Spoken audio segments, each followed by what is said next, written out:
기본서 321쪽의 경우는 제목이 부동산 투자 분석 과정입니다. 그 부동산 투자 분석 과정에서 시장의 참여자에 대한 이야기를 보겠습니다. 먼저 시장의 참여자의 경우를 보면 지분 투자자라고 있어요. 우리 앞에서도 얘기했죠? 내 돈 갖고 투자하는 보통의 투자자고 저당 대출자가 저당 투자자입니다. 그리고 임차인, 정부, 기타 참여자가 있습니다. 일반 투자자가 지분 투자자고요. 저당 대출자를 저당 투자자라고 부릅니다. 이 둘 때문에 시장의 참여자를 언급을 한 겁니다. 임차인이 있고 정부가 있고 기타 등등의 참여자가 있는데 참고로 저당 대출자는 이렇게 대출 기간을 가리킨다고만 알고 계시면 되겠습니다. 그리고 기타의 참여자로도 등등등이 있습니다. 뭐 그리 중요하지 않고요. 그래서 여러분은 언제나 투자율은 지분 투자자 관점에서 이야기하고 이론도 지분 투자자 관점에서 전개하고 있다고 알고 계시면 됩니다. 그럼 우리 투자의 아까 3단계를 다시 이야기해 볼까요? 저 투자의 3단계를 이야기하면서 현금 흐름의 측정을 이야기할 건데 예상 보유 기간 동안 현금 흐름을 측정합니다. 이게 뭐라고 그랬죠? 네, 투자 이론에서 이렇게 그리면 투자성 부동산, 수익성 부동산 혹은 수익형 부동산이라고 생각하시면 됩니다. 이것을 투자성 부동산, 수익성 부동산인데요. 취득했습니다. 취득했는데 그리고 보유하는 동안 운용 혹은 운영을 하고 그 다음 처분하죠. 여기서 여기까지를 뭐라고 부른다 했죠?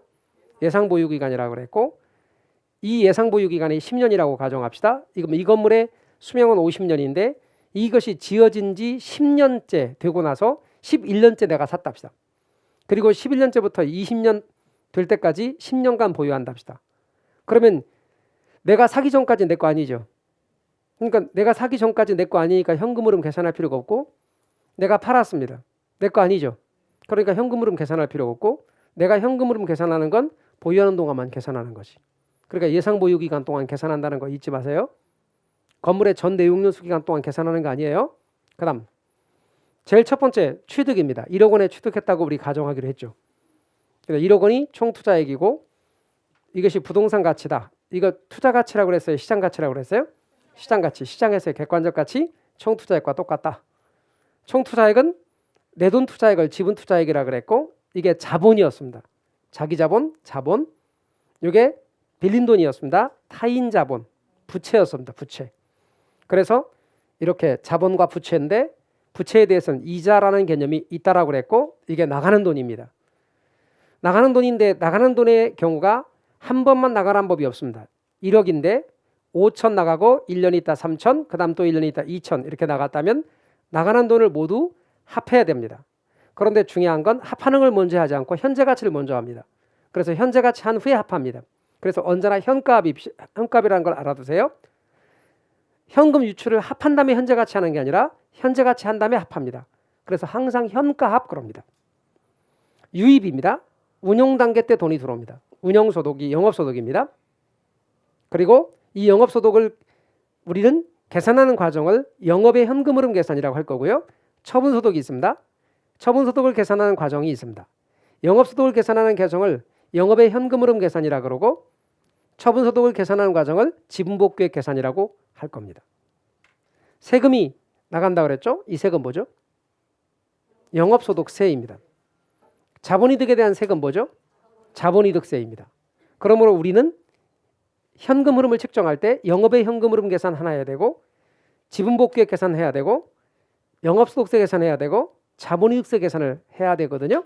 근데 우리 시험에 자본이득세 계산에 관한 문제는 시험에 한 번도 나온 적이 없습니다. 그러니까 안 할 겁니다. 참고로 세법에서는 양도소득세 계산에 관한 얘기 하셔야 됩니다. 개론에서는 할 필요 없습니다. 나온 적 없어요. 시험엔 이게 제일 잘 나옵니다. 그 다음 이건 이렇게 세 개는 알고 계셔야 됩니다. 그러면 이제 그것에 관해서 계산 문제는 아니지만 흐름을 이야기하도록 하겠습니다. 지금부터 잘 보셔야 됩니다. 기본적인 내용을 알아야 되니까 여하튼 이렇게 돈이 들어옵니다. 들어온 돈은 현금 유입이라 그랬죠? 근데 유입도 여러 번에 걸쳐서 들어오고 나중에 들어오니까 유입도 어떻게 한다? 현재 가치에서 합한다. 따라서 유입의 현가합. 그러면 유입의 현가합 쪽이 크다. 그럼 투자를 채택할 거고 유출의 현가합 쪽이 크다. 그럼 투자를 기각할 겁니다. 그러면 먼저 우리는 영업의 현금 흐름 계산부터 이야기를 해보겠습니다. 자, 영업의 현금 흐름 계산입니다. 아까 봤던 투자의 대상이 되어지는 부동산인데 얘는 보유하는 동안 운영할 때 발생하는 수익입니다. 투자의 대상이 되어지는 부동산을 확대시켰습니다. 이 투자성 부동산의 칸수를 보니까 하나, 둘, 셋, 넷, 다섯, 하나, 둘, 셋, 넷, 다섯, 총 25실이 나옵니다. 총 25실이 나오는데 1실당 임대료가 100만 원이라고 가정하겠습니다. 그리고 연 단위로 계산합니다. 그러면 1년 동안 단위당 임대료가 100만 원이거든요. 그럼 이게 단위당 예상 임대료입니다. 그리고 임대 단위수가 25니까 그냥 25실을 곱하면 됩니다. 임대 단위수. 그런데 만약에 시험에 월 단위로 주어지잖아요. 그러면 월 단위 임대료면 100만 원 곱하기 12 해야 됩니다. 100만 원 곱하기 12 곱하기 25 이렇게 해줘야 됩니다. 이렇게 나온 금액이 2,500만 원 맞죠? 이것이 이것으로 가능한 총소득입니다. 그래서 가능총소득이라고 불러요. 그런데 이 가능총소득이란 말, 이 말하고 똑같은 말이 가능총수익이라고 부르기도 합니다. 앞으로 소득과 수익은 무조건 같으니까. 근데 말이죠, 일본에서는 이걸 뭐라고 부르냐면 가능조소득이라 부릅니다. 일본에서는 말이죠, 영어로 이렇게 된 걸 우리는 총이라고 하거든요. 근데 일본에서는 듬성듬성이라는 의미에서 조란 말을 씁니다. 그래서 가능조소득 이렇게 써요. 옛날에 가능조소득 그랬어요. 그런데 근래 10년 동안은 가능조소득이란 말로 거의 안 나오고요. 다 가능총소득, 조금 우리말밖에 좀 내자. 가능총수익 이렇게 주로 출제됩니다. 지금도 선생님들 가운데서 옛날 스타일에 익숙해진 선생님은 아직도 가능조소득이란 말을 많이 쓰고 있지만 근래에는 시험에 그렇게 안 나와요. 다 가능총소득, 가능총수익 이렇게 나옵니다. 근데 우리나라 아이들한테, 고등학교 아이들한테 요거 포텐셜, 그로스 인컴을 우리말로 좀 번역해 볼래? 할 때 이 포텐셜을 가능이라고 번역하는 것도 일본식입니다. 주로 어떻게 표현한다? 잠재총수익이라고 표현합니다. 시험에 나온 말이 전부 다 이게. 시험에 나온 말인데 요즘에는 이런 말보다는 이렇게 주로 나온다. 가능총소득이다, 가능총수익이다 이렇게 제일 많이 나온다는 걸 알아두십시오. 100% 임대가 됐을 때 얘기니까 이건 이론적 총소득입니다. 현실적으로는 공실이 있기 마련입니다. 여기 공실, 여기 공실, 공실이 났다 합시다. 그 다음에 여기는 임대료를 못 받은 경우를 합시다. 못 받은 돈 그게 125만 원이라 합시다. 공실 나서 못 받고 임차인이 임대료 못 내서 못 받고 그걸 뭐라고 한다? 공실 및 회수 불가능한 임대료 불량부채. 다시 말하면 공실 및 대손 충당금이라고 불러요. 이거 못 받은 돈이에요. 이거는 차감해야 됩니다. 그 대신 여기다가 자판기 설치했습니다. 전부 다. 층마다 자판기 설치했고 유료 세탁기 설치했고 유료 주차장 운영하고 만약에 그래서 기타 등등 수입이 25만 원이라 합시다. 요건 기타 수입입니다. 이 기타 수입을 뭐라고도 말한다? 영업외소득이라 합니다. 뭐라고요? 영업외소득. 이걸 영업외소득이라고도 해요. 그래서 여기까지 계산했더니 2,400만 원이 됐다 합시다. 2,400만 원 유효총소득입니다. 유효총소득을 다른 말로 유효총수익 혹은 일본식으로 유효조소득 이렇게 표현합니다. 옛날엔 유효조소득 그랬습니다. 지금은 유효총소득 혹은 유효총수익 이렇게 주로 나옵니다. 이게 이론적 총소득입니다. 실제적 총소득입니다. 이게 이론적 총소득이고 이게 실제적 총소득입니다. 이거를 총영업소득 혹은 그냥 영업소득이라 부르기도 합니다. 앞으로 영업소득 그러면 다 유효총소득을 가리킨다고 알아두십시오. 500만 원 이게 영업경비입니다. 500만 원의 영업경비가 있다면 그 영업경비를 뺍니다. 영업경비를 빼내면 이렇게 빼내면 1,900만 원이 순영업소득입니다. 순영업소득이 순운영소득입니다. 순운영소득이다. 그리고 400만 원. 이 400만 원은 부채서비스액이라 합시다. 그럼 부채서비스액을 뺀다. 이때 부채서비스액은 원금 플러스 이자입니다. 말하자면 원리금 상환액을 가리키는 거죠. 그리고 1,500만 원을 구했다 합시다. 1,500만 원이 세전현금 흐름입니다. 그러면 세전현금 흐름을 세전현금 수지라고 부르기도 합니다. 현금 흐름이 현금 수지거든요. 그리고 200만 원이 영업소득세라고 가정합시다. 그럼 200만 원의 영업소득세를 맞아 빼요. 그러면 1,300만 원이 세후 현금 흐름, 세후 현금 수지가 됩니다. 이렇게 쭉 계산 과정을 구해 왔는데 여러분의 이해를 돕도록 하기 위해서 이런 숫자를 넣은 것이지 아무 의미 없어요. 유입만 한번 짚겠습니다. 들어온 돈 총, 여기도 총, 순, 전, 후 이렇게 유입을 기억하십시오. 유출을 한번 보겠습니다. 공 나가는 거예요. 유출은 그래서 빼는 거예요. 빼기부터. 공영부소는 영, 부, 소. 공영부소는 무조건 빼기입니다. 그래서 여러분은 유념할 것은 저렇게 빼기 붙는 것들은 전부 다 차감, 마이너스 붙는 거예요. 공영부소는 마이너스 붙습니다. 차감이라는 걸 잊지 마십시오. 그래서 여러분께서는 꼭 유입은 총순전후고 유출, 공영부소는 차감이다, 빼기다 이렇게 여러분이 알아두십시오. 에듀윌 유료 회원만의 명품 교수 서비스.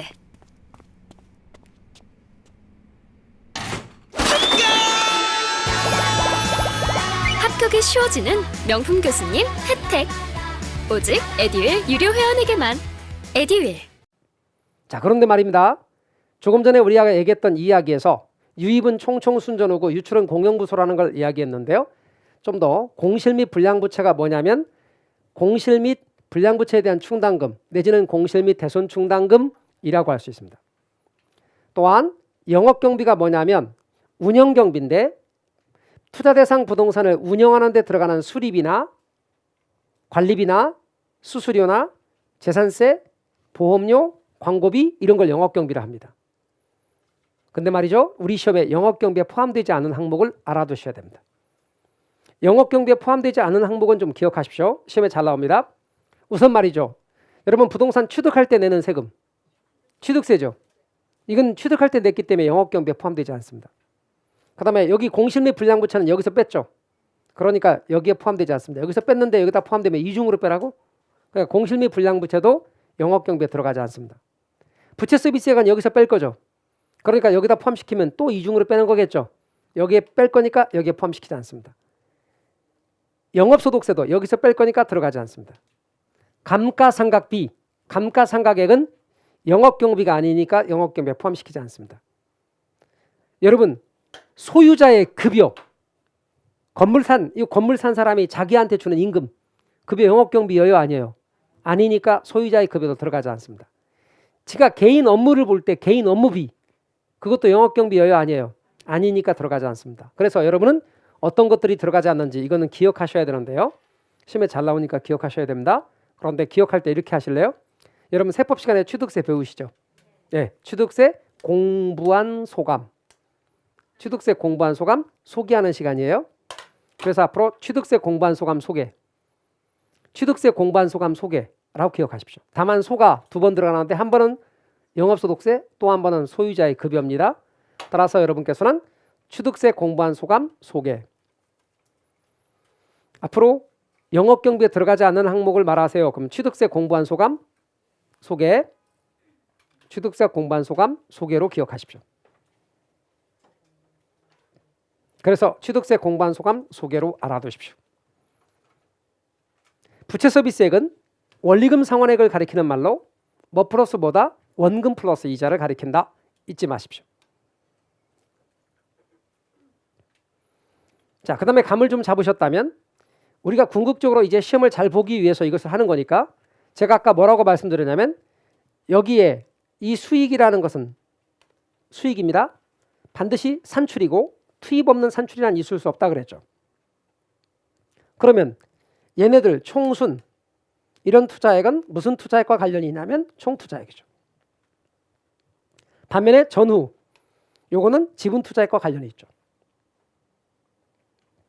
요거는 부채 서비스액은 말이죠. 은행이 저당 투자액 대가로 가져가는 거예요. 그럼 총 투자액으로부터 가능총소득, 유효총소득, 순영업소득이라는 총순이 나왔고 저당 투자액의 대가로 은행이 부채 서비스액을 가져가는 거예요. 그럼 은행한테 갈 돈 빼고 난 이 두 개는 지분 수익이에요. 그러니까 지분 투자액으로부터 세전과 세후 현금 흐름이 나왔다는 걸 잊지 마십시오. 그래서 연결할 때 앞으로 총수는 총투자액, 전후는 지분 투자액 이렇게 외우세요.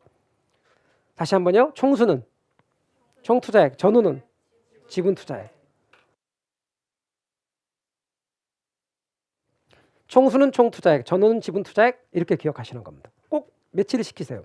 왜 그러냐면 나중에 얘네들을 분모로 하고 얘를 분자로 하잖아요.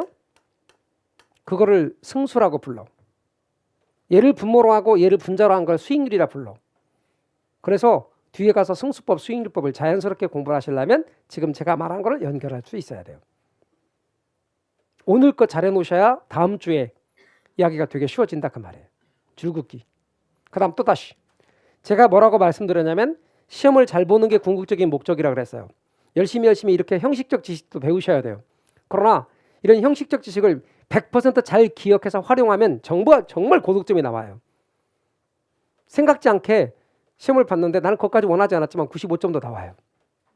그러나 여러분이 그렇게 설명을 드리고 반복도 했지만 열심히 공부했는데 남는 게 별로 없어. 그러면 문제를 자꾸 푸는 감각이라도 남아있으면 합격점은 나와. 그래서 제가 항상 강조하는 게 이거거든요. 암기할 포인트가 그거야.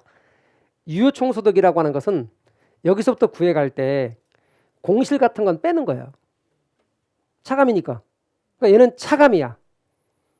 그러나 소득은 더해줘야지. 유입이니까. 그러니까 앞으로 문장이 나올 때 유효총소득이란 하고 문제가 나오잖아요. 그럼 가능총소득에서부터 구할 때 가능총소득에서 뭐는 빼고 공실 및 불량부채는 차감하고 기타 소득은 더하고 공차기가거든요. 그러면 만약에 순영업소득이란 하고 나왔다 합시다. 순영업소득이란 비용 빼는 거야. 비용을 차감하는 거예요. 그럼 다시 올까요 여러분? 제가 앞으로 이렇게 말을 해요. 순자가 붙는 것에 대해서 이야기할 거거든요. 그럼 A 빼기 B 이거는 순자를 붙이고 앞에 거 읽으면 돼. 이렇게. 그러면 영업소득이라는 게 있어. 거기서 영업경비를 뺀대. 영업경비 비용을 뺀대. 그러면 순자를 붙이고 앞에 거 읽어. 순영업소득이에요. 제가 뭐라고 말씀드렸냐면 이것을 영업소득이라 그랬거든요. 그렇죠? 그럼 영업소득에서 영업경비를 뺐으니까 순영업소득이지. 그러니까 앞으로 순자가 나오는 건 언제나 비용 빼는 거예요. 그러니까 비용을 차감하는 것이라고 나와야 돼. 순자는 비용 차감한다는 것. 그러면 세전현금 흐름은 부채를 차감하는 거예요. 저는 언제나 부채 차감이라는 것. 그러면 세후 현금 흐름이 나오잖아요. 요건 세금을 차감한 거예요. 그러니까 앞으로 여러분이 보셨을 때 비용 차감하는 건 순영업소득이야. 부채 차감하는 건 세전이고 세금 차감하는 게 세후고 다 차감이야. 더하기 아니라고. 그래서 이걸 반복할 거라고 앞으로. 왜 그런가 봐봐요. 문제가 이렇게 나왔어. 1번 가능총소득은 단위면적당 추정 임대료에다가 임대면적 곱하여 구할 수 있는 건 맞죠? 맞아요? 단위당 임대료 곱하기 임대면적이 얼마만큼이냐? 그럼 면적 단위 임대니까 그렇게 구할 수 있잖아요. 두 번째 유효총소득은 가능총소득에서 공은 빼는 거라 그랬죠? 그럼 공실 및 불량부채는 차감하고 기타 수입은 더하는 거죠? 공차기가니까. 맞아요? 그러면 유효총소득은 공차기가입니다. 이건 더하는 거야. 가산이니까. 그러면 순영업소득은 유효총소득에 그 다음에 순영업소득이니까 비용 차감이잖아. 그런데 뭐야 이거 지금 뭐 더한대 뭘. 이런 거 나오면 돼 안 돼? 안 돼. 뭐 읽을 것도 없어. 순영업소득은 유효총소득에 뭘 빼야 돼? 비용 차감이야. 따라서 비용 차감이라니까. 영업경비 빼는 거라고. 따라서 영업경비를 빼는 금액이지. 따라 3번이야. 금방 찾을 수 있단 말이죠. 자, 그러면 세전은 아까 세전이니까 부채 차감이야. 그럼 세후는 세금 차감이지. 세금 차감. 그게 잡히면 그 다음부터는 글자들이 잘 보인다는 거죠. 그래서 우리는 앞에 있는 내용들을 열심히 공부를 하는데 그 열심히 공부하는 이런 내용들을 앞에 있는 내용들을 공부하는 이유가 결국은 시험 문제를 잘 찾기 위함이란 말이에요. 그래서 열심히 형식적 지식을 위해서 여러분이 외우셔야 돼. 총총, 순전후, 공용, 무소 이렇게 반복하셔야 돼. 그래야 익숙해지니까. 그러면서 제가 답 찾는 요령을 말한다고. 순서대로 구할 때 유효총소득은 가능해서 공은 빼고 차감이니까 기타 소득은 더하고 그 다음에 순영업소득은 비용 빼고 세전현금으로는 부채 빼고 세후현금으로는 세금 빼고 이해 가셨어요? 그러면 다음과 같은 문제가 쭉 주어졌을 때 내용을 딱 보니까 전체적으로 문제가 5개가 딱 있단 말이에요. 가능총소득 내용 읽으니까 맞네. 유효는 공은 빼고 기타는 더하니까 맞네. 수는 비용 빼야 되는데 더한다고 그랬네. 땡. 이렇게 답이 찾아지는 거예요. 그런데 이게 연습이 안 되면 이 5개 문장 읽으면서 5번까지 다 읽으면서 뭐가 틀린지도 몰라. 그러니까 눈에 안 들어온다고. 그러니까 어렵다고 말한다고. 그러나 이게 익숙해지기 시작하면 세전이잖아. 그럼 부채 빼야지. 세우잖아. 세금 빼야지. 탁탁 눈에 들어온단 말이죠. 이게 문제 푸는 연습을 앞으로 할 거라는 거지. 이렇게 계속. 그래서 여러분 답을 탁탁 찍어내는 거예요. 그럴 때 자 봐요. 공차 기가니까 맞죠? 이렇게 하면은 맞네. 이래야 되는데 공을 왜 차요? 공을 미치는 거야. 그러니까 여러분이 금방금방 내용을 파악할 수 있도록 반복 학습하셔야 돼요. 익숙하셔야 돼요. 익숙하셔야 돼요. 익숙하신다는 말은 제가 누차 말씀드렸다시피 오가면서도 자꾸 보시고 반복해야만 몸에 배요. 제가 말했잖아요. 체화라는 말은 되게 어려운 말인 것처럼 느껴지지만 그냥 몸에 밴다는 얘기야. 그러면 자연스럽게 느껴진다고. 그래서 여러분 기출문제에 관한 측면들 우리가 앞으로 볼 때 5개를 저는 연습할 때 다 알려드리겠지만 여러분 막상 시험장에 가면 5개 다 못 봐. 답이 탁 들어왔는데 뭘 봐요. 답 1번이면 그냥 넘어가. 그리고 자꾸 하다 보면 답이 3번이 있는데도 눈에 들어온다니까. 들어와요. 금방금방 보인다고. 그래서 여러분 답을 구할 수 있고요. 326쪽에 지분복귀액 계산으로 갈게요. 이제 지분복귀액 계산입니다. 자, 매도할 때 지분복귀액은 매도할 때 발생하는 거거든요. 영업의 현금 흐름과 비교를 해본 거예요. 나란히 뒀어요. 일부러. 총총순전후고 공용부소입니다. 자, 그러면 여기에 가장 먼저 1억 5천에 매도했다고 합시다. 그 매도 가격입니다. 이걸 좀 더 내렸을 건데 한 이만큼씩 내렸으면 더 좋았을 건데 제가 그냥 썼습니다. 자, 매도 가격 1억 5천에 팔았다고 합시다.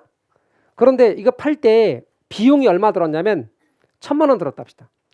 중개 수수료라든가 광고 선전비가 1,000만 원 들어갔다 합시다. 매도 경비야. 그럼 빼내면 1억 4천이죠. 그럼 1억 4천이 순매도액이야. 제 말 이해가 되셨어요? 순매도액이고 맞춰봐요. 이렇게 순매도액.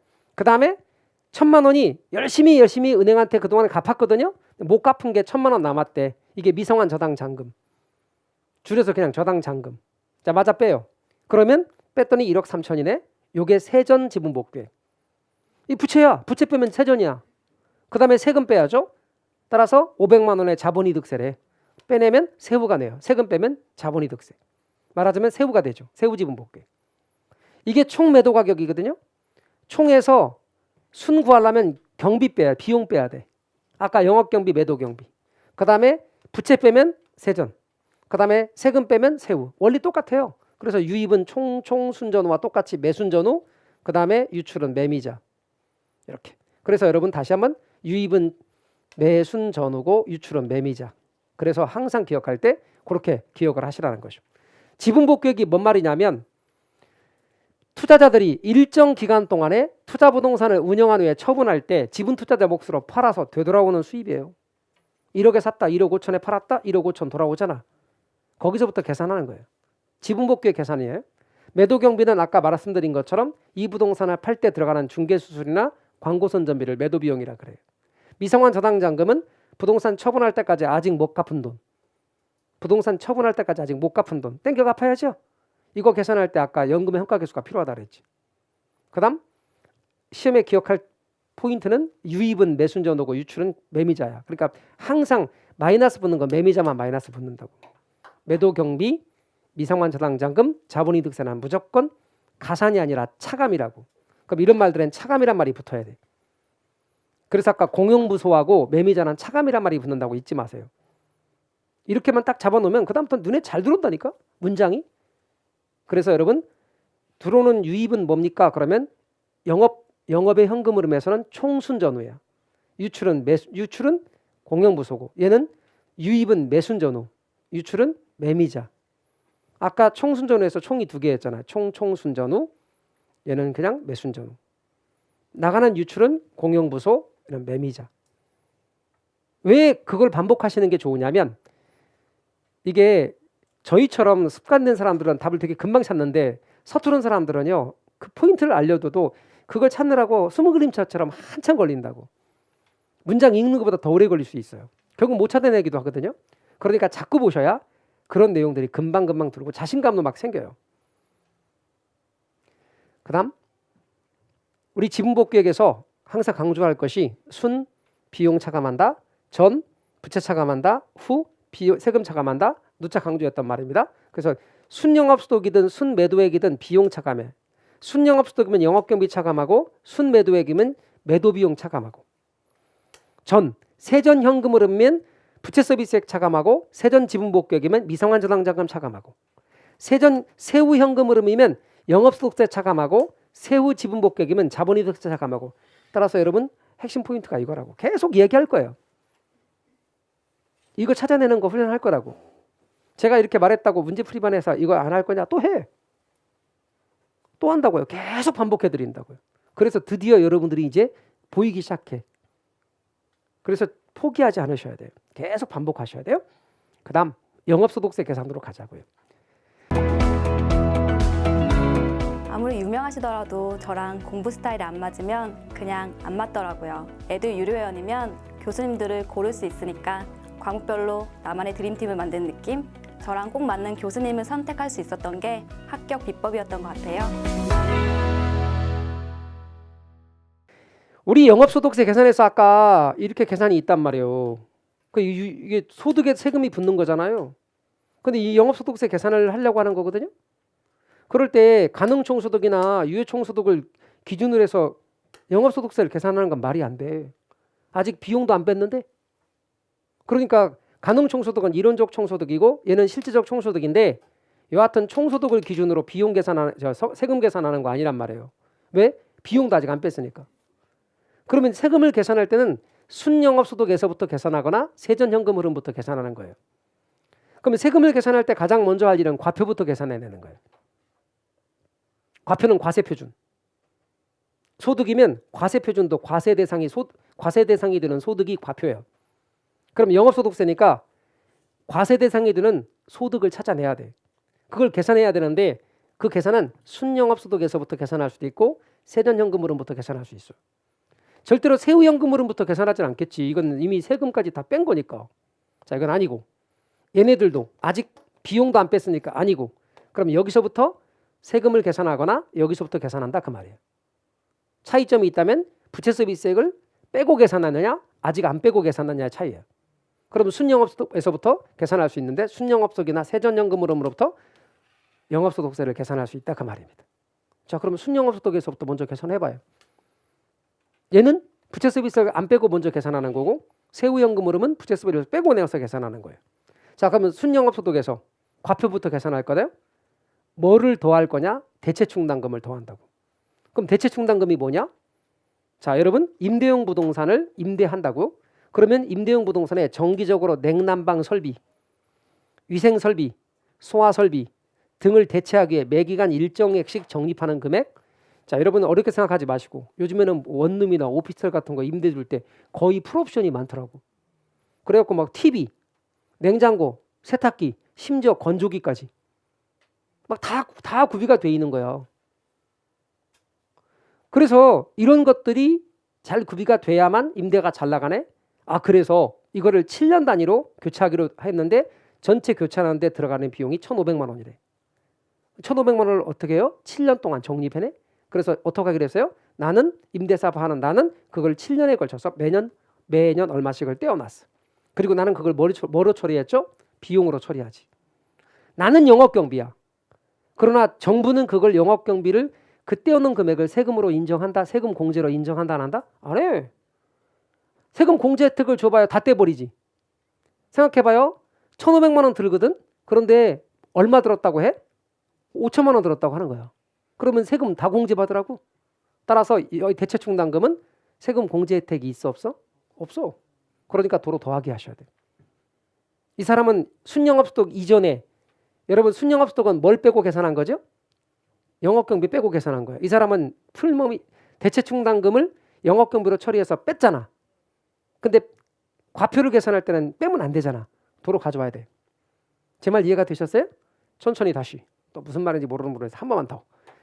자, 이 영업경비에 이 사람은, 이 임대사업을 하는 사람은 대체충당금을 영업경비로 처리했을 거라고. 그렇죠? 그렇잖아요. 7년에 걸쳐서 비용 처리했을 거 아니냐고. 그렇지만 비용으로 처리했지만 세금 공제 혜택이 있는 건 아니라니까. 그러니까 순영업소득에서부터 계산하려면 여기서 빼낸 대체충당금을 도로 가져와서 더하기 하셔야 된다 그 말이에요. 이 대체충당금은 그래서 세금공제 혜택이 있는 게 아니니까 더하기요. 그 대신 제가 아까 뭐라고 그랬어요? 돈을 투자할 때 1억 주고 샀을 때 내 돈 4천 빌린 돈 6천이란 말이에요. 그 6천에 대해서 이자가 있겠죠. 그 이자 부분은 공제 혜택을 줘. 그러니까 빼기 하셔. 그 다음에 감가상각비 있죠. 감가상각액, 감가상각비와 감가상각액 같은 말인데 그것도 공제 혜택을 줘. 그러니까 빼. 그래서 과표를 이렇게 계산합니다. 과표를 계산하게 되는데 방금 말한 이자 지급액과 감가상각액에서 영업소득세 계산 시 이 두 가지는 공제가 됩니다. 공제가 되니까 과표를 계산하려면 영업소득세 계산하려면 감가상각비 알아야 됩니다. 그럼 감가상각비 알아서 이렇게 과표를 계산합니다. 이걸 뭐예요? 과표예요. 그러면 과표를 계산할 때 마이너스를 해주면 과표가 커져 작아져? 작아지죠. 그럼 똑같은 세율을 곱해도 세금이 줄어들게 되겠죠. 그러니까 어떻게 영업소득세를 줄이는 절세 효과가 있느냐면 방금 말씀드린 것처럼 이자 지급액과 감가상각은 마이너스 한단 말이에요. 그럼 여러분은 이제 외우실 때 딱 아무것도 신경 쓰지 말고 이 값만 마이너스야. 세금 계산할 때 이 값만 마이너스라니까요.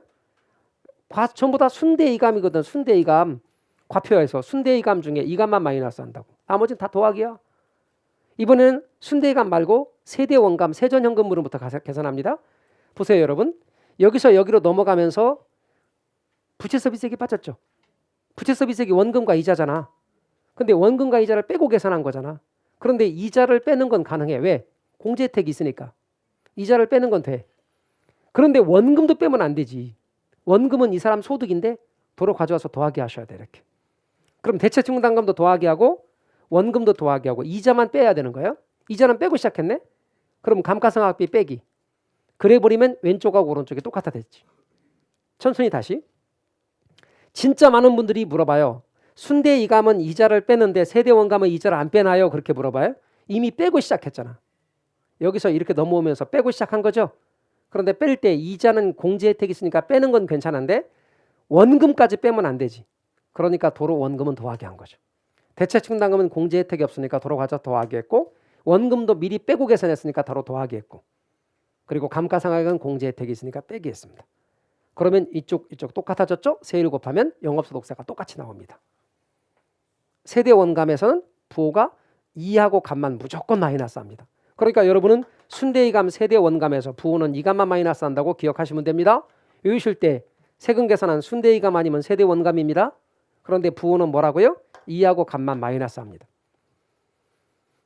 앞으로 과표를 계산할 때 영업소득세 과표를 계산할 때 순대이감 아니면 세대 원감 딱 두 가지가 있습니다. 그리고 뭐만 마이너스 한다고요? 이하고 감만 마이너스가 죄다 더하기 하시면 돼요. 그러니까 여기가 되게 쉽다니까요. 누차 말씀드렸다시피 순영업소득 계산하고 영업소득세 계산하는데 순영업소득부터 하고 싶어. 자, 순 뭐라고 그랬죠? 순대이감. 이렇게 순대이감. 하나는 뭐라고 그랬죠? 세대원감. 근데 부호는 뭐만 마이너스 하죠? 이하고 감만 마이너스예요. 나머지는 전부 다 더하기야. 그럼 뭐가 나와? 과표가 나와. 과표를 과세대상 소득이라 그래. 그럼 과표에다 뭘 곱하죠? 세율 곱해. 우리 세법 계산했기 때문에 다 안단 말이에요. 그럼 세금 나오는 거지 뭐. 영업소득세가 나와 이렇게. 그래서 영업소득세 계산 되게 쉬워요. 제가 말씀드렸다시피 순대이감, 세대원감에 이감만 마이너스 한다니까. 그래서 기억할 건 순대이감, 세대원감. 순대이감, 세대원감. 우리 시험에 어떻게 나오는 거 하면 말이죠. 아까 계산 과정 있죠. 그 계산 과정 위에서부터 밑에까지 다 계산하면서 이거는 별도로 계산해 와라. 그렇게 나와. 그러니까 앞에 있는 계산 과정 전체 처음부터 가능총소득에서부터 쭉 계산하고 그 다음에 영업소득세는 별도로 계산해서 가져와서 세후현금으로 계산하라. 그러면서 우리한테 1분 안에 풀으라는 거예요. 그런데 우리는 30초 안에 풀어요. 앞으로. 그거를 제가 보여드릴 테니까 지금부터 부지런히 연습을 하시라 그 말이에요. 자, 그렇다면 다시 한번 우리 연습. 자, 우리 영업의 현금 흐름 계산할 때 여기서 제일 첫 번째부터 가면 총, 그 다음에 총, 순, 전, 후, 그 다음에 유출 계산해야지. 유출입니다. 빼기, 사이사이에 유출입니다. 공, 영, 부, 소. 총은 두 개인데 하나는 가능총, 또 하나는 유효총입니다. 이렇게 있죠. 그런데 여기에 이 영업소득세를 계산하는 방법에는 순대이감과 세대원감이 있죠. 순, 대, 이, 감. 또 하나는 세, 대, 원, 감. 뭐 계산하는 거냐면 과표. 과세 대상 소득을 계산하는 거였습니다. 그런데 부호는 뭐만 마이너스 하죠? 이하고 감만 마이너스 합니다. 나머지는 전부 다 플러스입니다. 그럼 과표가 구해졌으니까 거기다 세율 곱합니다. 세율 곱해주면 영업소득세가 된다 그랬죠? 그럼 영업소득세가 나올 겁니다. 이렇게. 똑같습니다. 아무거나 둘 중에 하나 주어진 자료 갖고 하면 됩니다. 영업소득세가 나오면 그 영업소득세를 여기다 집어넣는 겁니다. 그래서 세후현금 흐름 계산하는 겁니다. 우리 공인중개사님에서 여기서부터 시작해서 여기까지 다 구하래 이렇게. 그렇게 보다하게 주어. 그런데 우리는 30초 안에 그거 푼다니까? 보통 사람들 문제 풀면 1분 가뿐하게 걸립니다. 2분도 더 걸려요. 그런데 우리는 30초 안에 푼다고. 그 요령 알려드린다고. 그러니까 부지런히 용어들을 반복하셔야지. 용어를 반복하지 않으면 그렇게 알려줘도 몰라요. 그렇게 꼭 연습을 하시고, 그 다음에 또 하나, 지분복귀액 계산에는 매, 순, 전, 후가 있잖아요. 매순전으로 일부러 맞췄어요. 그리고 빠져나가는 유추로는 매미자가 있죠. 이거는 매도 가격입니다. 이건 매도 경비, 순매도액, 미상환 저당장금, 세전지분복객, 자본이득세, 세후현금 흐름 써놓고 여러분이 자꾸 읽으셔야 돼요. 그래야만 이런 말들이 와닿습니다. 반복하셔야 돼요. 그래서 다시 한번 말씀드리지만 현금 흐름 계산에는 영업의 현금 흐름 계산이 있고 지분복귀 계산이 있고 영업소득세 계산이 있다. 이 계산 과정을 계산 문제를 우리가 한 건 아니지만 흐름을 이해할 수 있도록 반복하시라.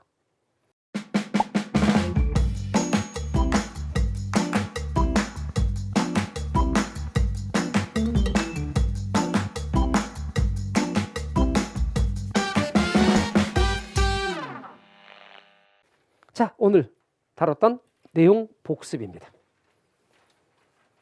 복습 문제입니다. 1번 투기는 자, 취득, 운용, 처분이라는 3단계를 거치나 투자는 이 중에서 운용이 없거나 지극히 형식적인 것을 말한다. X입니다. X. 요게 투자, 요게 투기 바뀌었으므로 X입니다. X. 자료 이거 X입니다. O 아니고 X.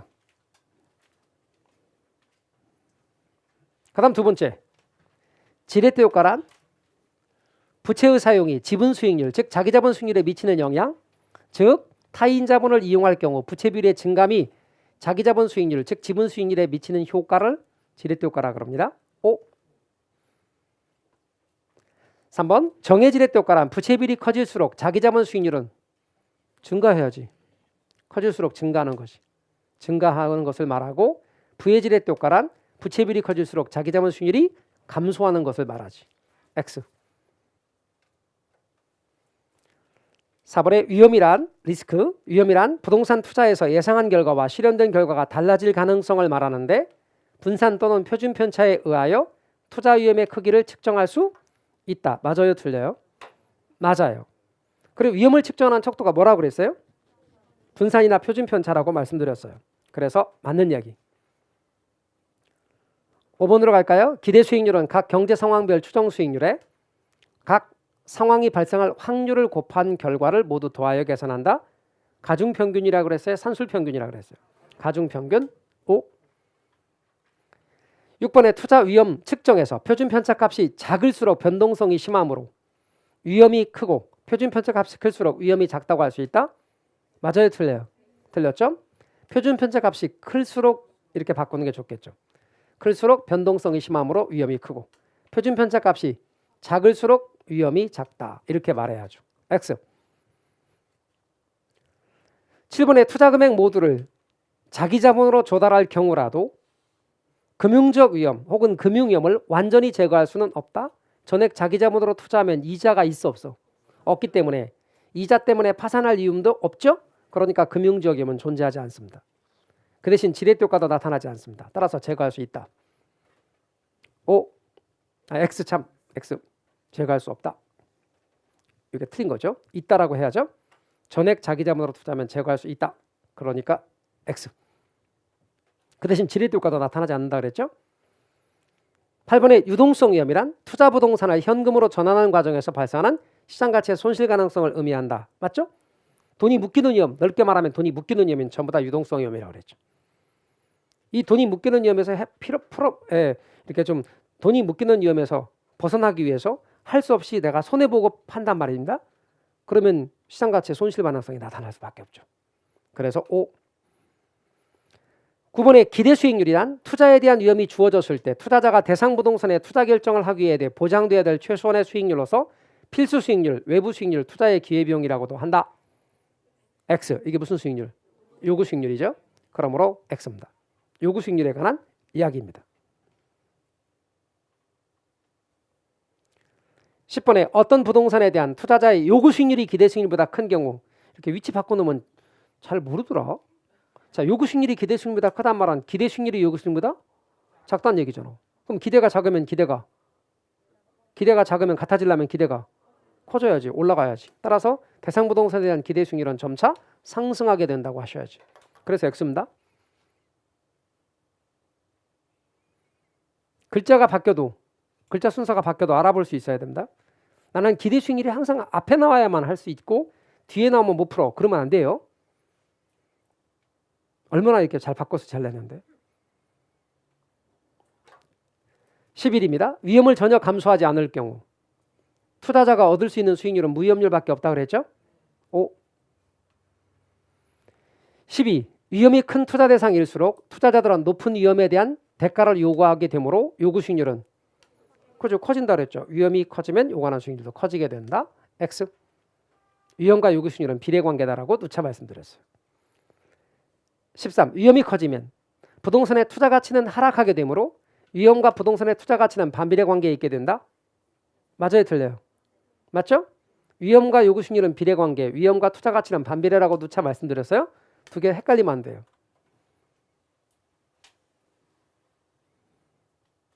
딱 헷갈리는 만큼만 공부하시면 안 돼요. 아셨죠? 아주 어쩜 그렇게 딱 헷갈릴 만큼만 공부하셔가지고 아까는 비례라더니 이번에는 왜 반비례인가요? 막 그래요. 그러니까 비례라고 하는 게 있고 반비례라고 하는 게 있고 그렇잖아. 두 개 헷갈리면 안 돼요. 14.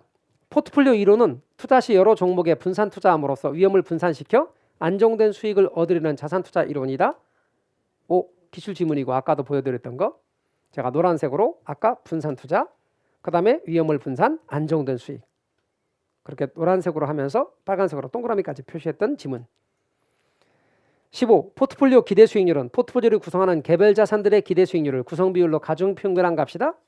맞아, 틀려요? 맞아요. 가중평균. 16. 상관계수는 두 개의 확률 변수가 두 자산의 수익률이라고요. 두 자산의 수익률이 함께 움직이는 정도를 나타낸 척도로서 언제나 마이너스 1에서 플러스 1까지의 값을 갖는다. 값만을 갖는다. 맞아요? 틀려요? 맞아요. 17의 비체계적 위험이란 시장의 전반적인 상황과 관련이 있는 위험으로 분산 투자하여도 제거할 수 없는 위험. 제거할 수 없는 위험이 무슨 위험이죠? 체계적 위험이죠. 제거할 수 있는 위험이 비체계적 위험이고요. 18회 부동산 투자의 위험에는 피할 수 있는 위험과 피할 수 없는 위험이 있는데 전자 피할 수 있는 위험이 체계적이고 피할 수 없는 이 비체계적이에요. 바뀌었죠? 전자 피할 수 있는은 비체계적이고 뒤에 피할 수 없는 이 체계적이므로 위치가 바뀌었네요. 그러므로 X. 19. 상관계수가 플러스 1값을 갖는 경우를 제외하면 완전 양의 상관관계 이 경우를 제외하면 구성자산 수를 많이 하여 포트폴리오를 구성한다면 비체계적 위험, 감소는 항상 비체계적 위험이라 해야 돼. 감소할 수 있다. 맞아, 틀려? 맞아요. 20번의 평균분산 지배 원리는 기대 수익률도 크고 표준 편차도 큰 대안과 기대 수익률도 작고 표준 편차도 작은 대안 비교가 가능하다요, 불가능하다요? 불가능하다 그랬죠. 이게 평균분산 지배 원리의 한계점. 가하고 라를 비교하면서 라는 기대 수익률도 크고 표준 편차도 컸습니다. 가는 기대 수익률도 작고 표준 편차도 작았습니다. 그러니까 비교 불가능하다 그랬죠. 21. 효율적 프론티어는 평균분산 기준에 의해 동일한 위험에서 최고의 기대 수익률을 나타내는 포트폴리오를 연결하여 선택하여 연결한 선이다. 맞죠? 이게 효율적 프론티어. 22. 투자자들의 위험에 대한 태도는 무차별 곡선으로 표시되는데 무차별 곡선이 아래로 볼록한 우상향 형태를 갖는 것은 투자자가 위험 회피적이란 걸 의미한다. 맞아요? 틀려요? 맞죠? 투자자가 위험을 싫어하기 때문에 아래로 볼록한 우상향의 모양이 되어지죠. 왜냐하면 X축이 위험, Y축이 수익률, 기대 수익률이므로 위험을 싫어하죠. 두 번 23. 최적 포트폴리오 선택에서 최적 포트폴리오는 효율적 프론티어와 투자자의 무차별 곡선이 교차하는 점에서 결정된다. OX. X예요. 교차가 아니라 접하는 점에서 결정됩니다. 24. 화폐의 시간가치를 계산하는 공식에서는 원금에 대한 이자뿐 아니라 이자에 대한 이자도 함께 계산하는 복리계산 방식을 채택한다. 뭐라고 그랬죠? 복리계산입니다. 25. 연금의 내과 개수는 잘 보세요. 이자율이 R이고 기간이 N일 때 매년 1원씩 연금 맞죠? 매년 1원씩 받게 되는 N년 동안 받게 되는 연금을 일시불로 환원. 자, 매년 1원씩 연금 일시불로 환원. 그러면 연금의 현가 개수가 돼야지. 일시불로 환원인데 따라서 요거 앞으로 N년간 매년 1원씩 그리고 일시불로 환원 현재 가치. 연금의 현재 가치가 되기 때문에 X. 26. 5년 후에 주택 구입에 필요한 자금 3억 원 모으기 위해 매월 말 불입해야 될 적금액을 계산한다. 적금 불입액 계산하는 게 감책인 교수 맞나요? 맞습니다. 27. 저당 상수는 원리금 균등 분할 상환 시 융자 금액에 대한 융자 상환액 즉 월불입액을 계산할 때 사용한다. 맞아요? 맞습니다. 돈 빌리고 갚는 것. 28. 현금 흐름의 측정에서 가능 총소득은 유효 총소득에 자 가능 총소득은 그래서 유효 총소득에 공실 및 불량부채에 대한 손실은 차감하고 기타 수입은 가산하다. 공차 기가가 유효예요, 가능해요? 아니 공차 기가가 유효에 관한 얘기야, 가능에 관한 얘기야. 유효에 관한 얘기잖아. 가능해서 유효를 구할 때 공차 기가지. 그런데 지금 뭐요? 가능 총소득 그랬잖아. 이거 위치 바꿔야 돼요. 유효 총소득은 가능 총소득에 공실 및 불량부채 차감하고 기타 수입은 가산하고. 그래 바뀌었어 이거 두 개. 그래서 제가 누차 말씀드리다시피 뭐를 구하는지를 잘 잡아야 돼. 그래서 유효 총소득은 공차 기가고 순영업소득은 비용 차감이고 세전연금 흐르면 부채 차감이고 세후연금 흐르면 세금 차감이고 계속 할게요. 계속 하셔야 돼요. 문제 푸는 법을 계속 배우는 거예요. 터득하실 때까지 몸에 뵐 때까지. 29. 재산세, 보험료, 광고비는 영업경비에 포함되지만 부채서비스액, 영업소득세, 감가상각비는 포함되지 않는다. 영업경비의 불포함 항목 외워보세요. 취득세, 공부소감, 소개. 취득세 공부한 소감을 소개하는 거예요. 그러면 취득세 공부소감이니까 자 취득세 공실 및 불량부채고 부채서비스액, 영업소득세 그리고 감가상각비 포함되지 않는 거 맞죠? 그래서 취득세 공부한 소감 소개만 포함되지 않는 거예요. 따라서 맞는 거지. 나머지는 포함된다고 생각하십시오. 여러분은 취득세 공부한 소감 소개 이것만 잘 기억하세요. 그래서 여러분 시작할 때 말씀드린 것처럼 투자론의 경우는 가장 까다로운 파트예요. 그러다 보니까 이 부분 강의를 지내고 나면 뭔 얘기인지 도통 모르겠어요. 머리가 갑자기 탁 렉이 걸린 것 같아요. 라고 말하지만 제가 항상 강조하는 말 물이 바위를 뚫는 것은요. 물의 힘이 아니라 물이 바위를 두드리는 횟수라는 걸 잊지 마세요. 반복이 기적을 만듭니다. 반복하시면 여러분은 반드시 합격할 수 있습니다. 꼭 반복 학습 부탁드리고요. 다음 시간에는 투자론 뒤쪽과 금융론 부분을 이어나갈 텐데 이 부분에 관한 출제 비중도 대단히 높기 때문에 절대로 빠지지 말아주시기 바라겠습니다. 자, 오늘은 여기까지 하겠습니다. 수고하셨습니다.